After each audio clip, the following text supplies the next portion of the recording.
Hello everyone, and welcome to these two videos dedicated to sulfur units. In these units, we will detail the way how to convert H2s rich gas into elemental sulfur, and most of the time into pure liquid form. In this first part, we will focus on chemical reactions. We will see the industrial process and its associated variables in the second video.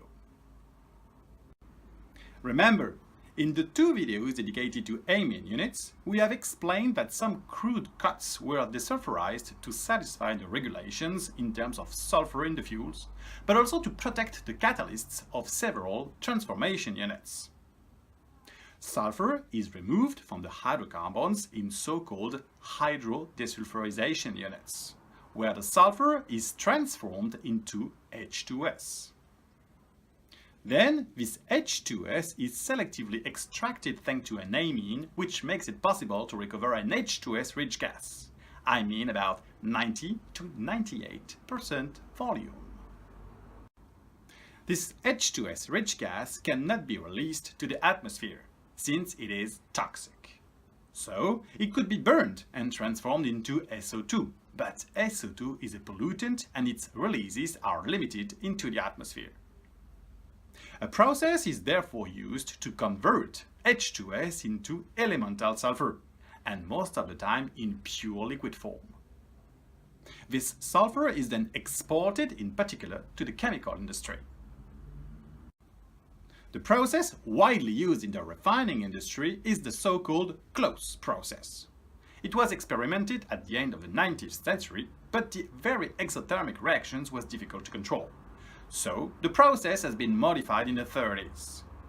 It was then developed in two steps that will be detailed in these two videos. As an introduction, here are some properties of elemental sulfur.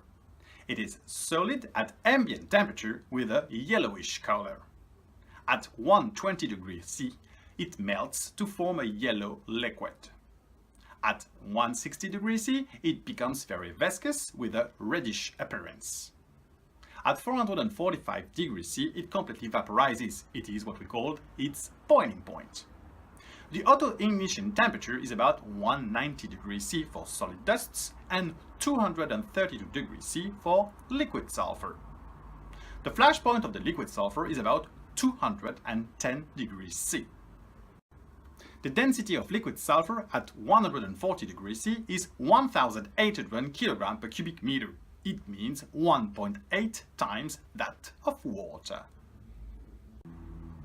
Here is the evolution of the viscosity of liquid sulfur as a function of temperature.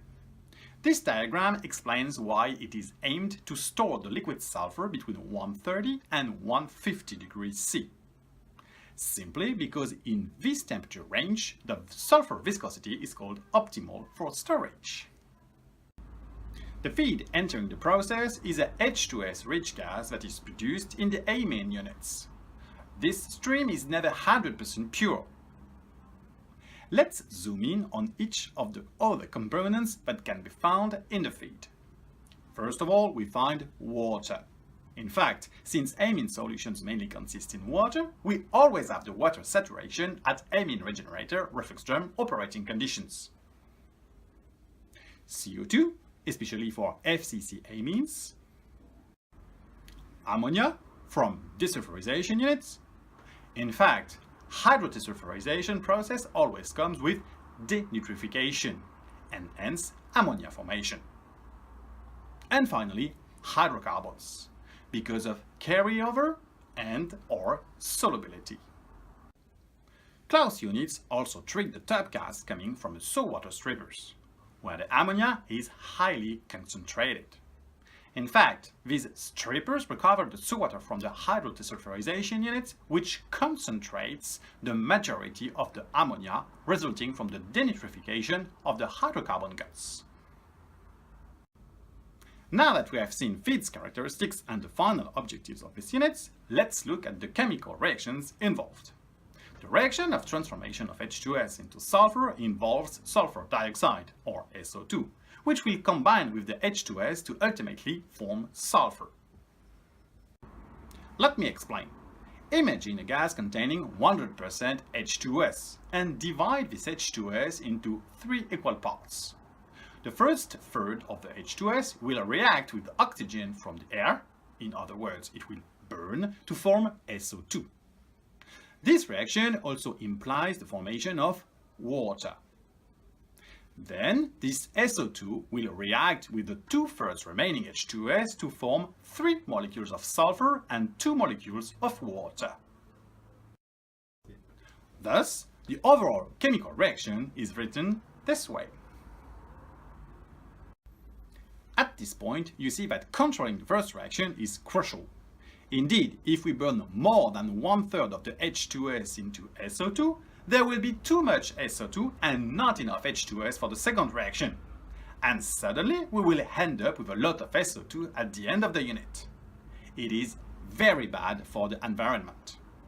Reversely, if we burn less than 1/3 of the H2s into SO2, there will be not enough SO2 to react with the H2s, and we will have a unit gas output with a lot of H2s, which is bad for the environment too. And it will have consequences of the smell and the toxicity of the waste gas. So, you may be wondering, but how to make sure that only 1/3 of the H2s is burnt and not more? Well, the reaction is controlled by the amount of air injected into the process. If we put too much air, we will measure a large amount of SO2 in the waste gas. If we do not put enough air, we will find too much H2s in the same gas. We will see in the second video that a way to make sure we put adequate amount of air is to measure the content H2s minus twice SO2 in the waste gas. Indeed, if H2s minus twice SO2 is equal to 0, it means that the H2s content is twice the SO2 content in the gas, also the proportion that is desired to achieve the Claus reaction. So, what is the optimal amount of air to be injected? For example, consider a unit that processes 1 ton per hour of 100% pure H2s. In this case, 1 ton per hour of H2s, that corresponds to 29 kmol per hour of H2s. 1/3 of 29 kmol per hour is about 10 kmol per hour of H2s. It requires a molecule and a half of oxygen to burn a molecule of H2s, then about 15 kmol per hour of oxygen. 15 kmol per hour of oxygen, that's 470 kg per hour. But oxygen formed, the air is always in mixture with nitrogen. Taking into account the proportions of oxygen and nitrogen in the ambient air, these 470 kg per hour of pure oxygen corresponds to 2,100 kg of air. As a conclusion, we need about 2.1 ton of air per ton of pure H2s.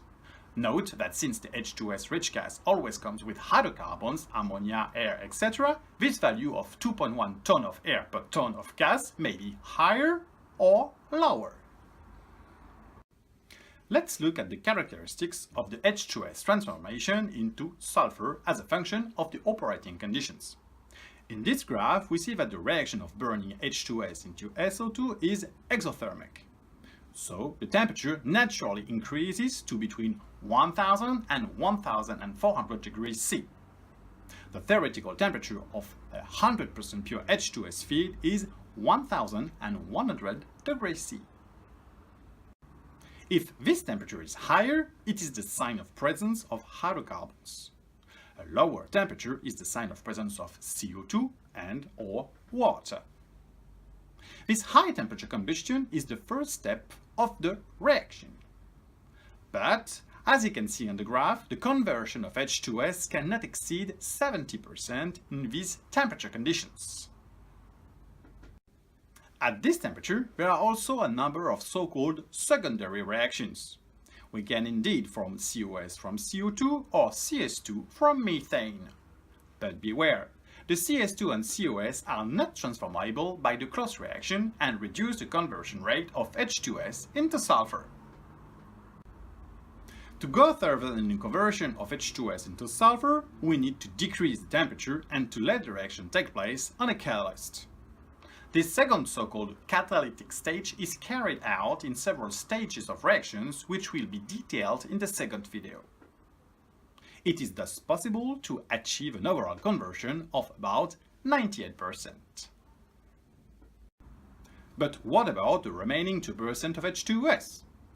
Well, this residual H2s is sent to an incinerator where this H2s will be burnt into SO2.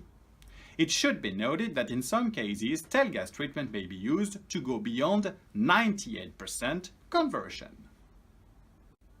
Here we come to the end of this first video dedicated to H2s conversion units in refineries. See you in the second part to see how the refiner concretely implements these reactions. Do not forget to test your knowledge on refiningitsexciting.com. See you very soon and thank you for your attention.